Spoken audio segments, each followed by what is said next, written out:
from Scenic Regional Library, and I'm here today with Laura from the Franklin County Humane Society. So, we're in the, what room is this? This is the cat acquaintance room. Cat acquaintance room, and it is full of kittens. There are kittens. So if you see, this is shaking because the kittens are playing with the pole. So we're in here with the kittens. We may be sideways soon. We might be. So I have a few questions for you. Good. Why do you work at the Humane Society? What do you like about it? Oh, what's not to like about it? I mean, every day is an adventure, and you're helping some of the most needy little people in our community who can't help themselves, the cats and dogs who've been displaced. Mm-hmm. And it's always an adventure. They all have personalities, they all have needs, and we have the resources to help them. So it's a good thing. One's biting my toe. So if kids who are watching are interested in getting into working with animals, or possibly someday working at the Humane Society, what should they do? What should they do now while they're kids? Sure. So good things to get involved in would be like volunteering here, if that's a possibility. Because a pet is a big responsibility, and I think everybody sees the cute, cuddly stages of puppies and kittens, or the kind of lazy older dog, but there's a lot of work in between there. And so the best way for kids to become familiar with that is to come in and volunteer at an animal shelter like ours. You can do all kinds of things as a volunteer. We require that you volunteer with an adult or guardian if you're under 16 years of age. And you can clean cages. That's not the first thing everybody thinks of. They think of this, cuddling, socializing kittens, which we do need. But we also need people to clean cages and pull out dirty newspapers, dirty with pee and poop, and that kind of thing. And that helps you see if beyond just the cute cuddly stage, you really like the animal caring stage, which is required if you're going to make a career of being with animals. Yeah. All right. Well, how about we go on a tour after I get this cat disengaged from my shirt? We call it puppy room because it's typically where our puppies are. Oh. And also where our smaller dogs are. So they kind of get separated, so it's a little calmer in this area sometimes. Less loud, there's camera. Sometimes we have puppies that do better if they're a little kept separate, like this one with a cloth up. Keep them calm, if you can keep a puppy calm. Hello, how are you? One thing at the shelter, we discourage people from putting fingers in through the cages. You just don't know how a dog's going to react to that. Typically, they just want to kiss you, but sometimes they can get mistaken for food. Hello, baby. Hello. And we always have a kennel card. Hey, Raja. Here's Raja. He's getting ready to go for a walk. Hey, Raja. No, so that's one thing we need volunteers to do. Is they have a lot of energy. So a good walk outside is a great thing. We're going to step into our kennels, which I think all the dogs are outside, but you can kind of see where they usually are housed.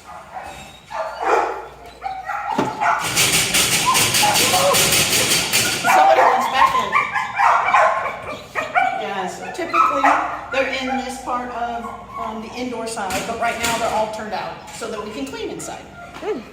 We have a group dog walk that goes on every Tuesday at 10 a.m. Volunteers come in and walk our dogs, and it's great for our kennels manager, Sandy, who you just saw, because she gets the dogs out of the kennels and then she can clean these down and do super deep, good cleaning. So that's kind of the purpose. Obviously want to come back in. So this is our backside of the shelter. Typically the public doesn't come back here very much, but if you're volunteering to help walk dogs or clean kennels, you might get back here. So this is where they are from the inside. This is their outside part. We got a Mario who's in here too. Hi, puppy. Hi. And then we have a area here we can turn out for more space. So they can play in the splash tubs, and they can chase it ball or do different things. This is also an area where we have Purina comes and does some training with us. They're incredible dog trainers sometimes. Hi guys. Hi, Tate's out here.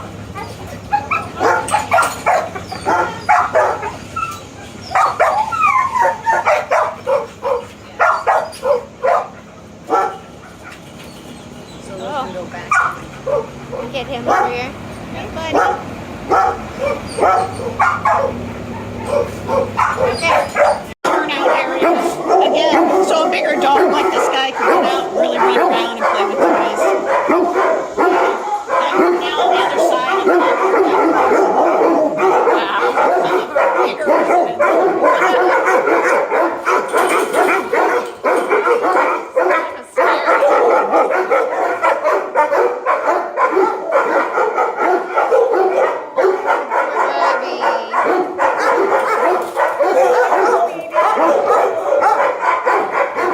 Yeah, we just got a grant from Pet Finder to put up noise reduction panels in this kennel area. It's very loud, and when it's at full capacity, all that barking you heard outside is bouncing off walls inside. It just gets very loud, and it adds stress for the dogs, so we're trying to reduce that. Pet Finder gave us a grant to help with that cost, so we're really excited about that.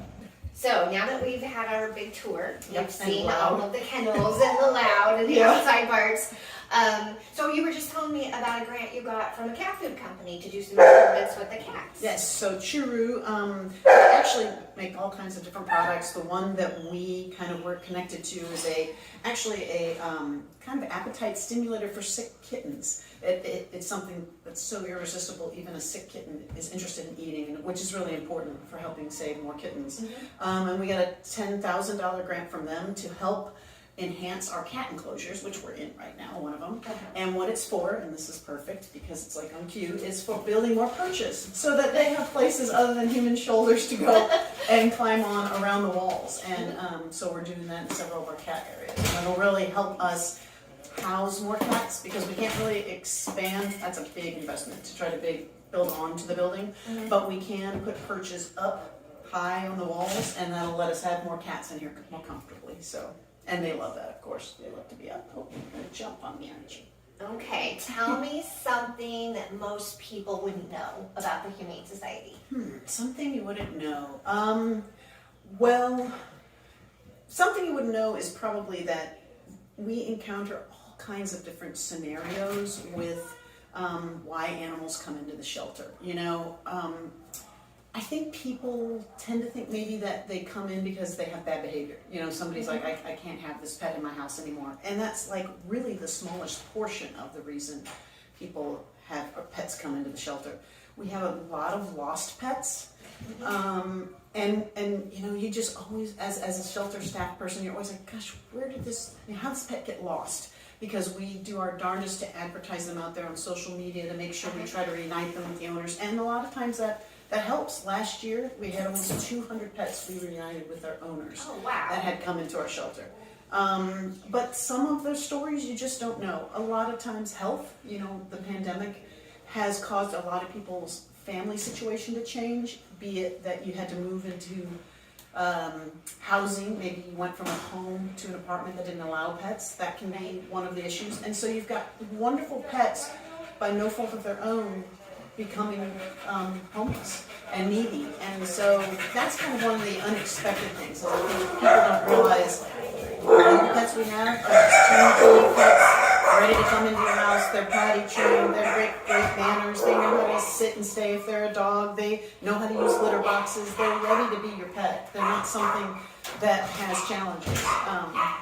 But of course we do have the pets that have some behavioral challenges too, but I think that's the unexpected thing is that, you know, there's a lot of people say, oh, I adopted, and you know, 2 days in, he's just fit in with the family wonderfully. We didn't expect that, and I wish more people would expect that because those pets are here and looking for homes.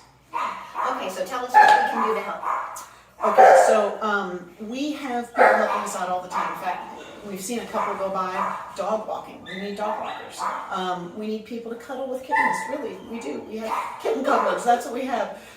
We need people to help clean out enclosures and help clean food bowls and help launder bedding and launder toys if they can be laundered and all those kinds of things.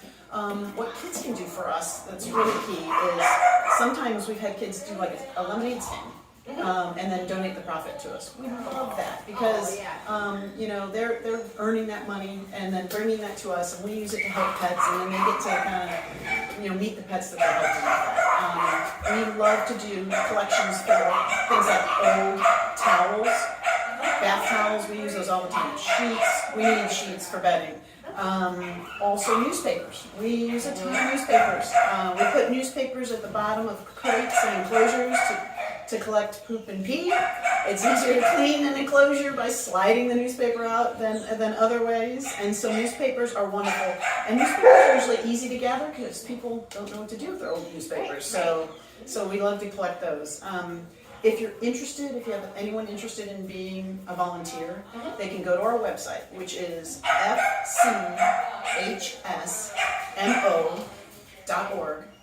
And that is where you can look up information about volunteering and fill out an application to be a volunteer. And again, if you're under 16 years of age, you have to attend orientation, either way, no matter what age you are as a volunteer, but you have to attend that with a guardian or a parent. And then when you come in, you also have to volunteer with a guardian or parent. And that's just to make sure we keep everybody safe. Because there are a lot of pets here, and 90% are sweet and cuddly, but every now and then you might get one that's stressed, and we just like to keep everybody safe. All right, well, thank you very much. I'll put that website in the comments down below. And thanks for joining us for Kids Club at the Humane Society. Great. And come check out the animals. Thanks. Absolutely.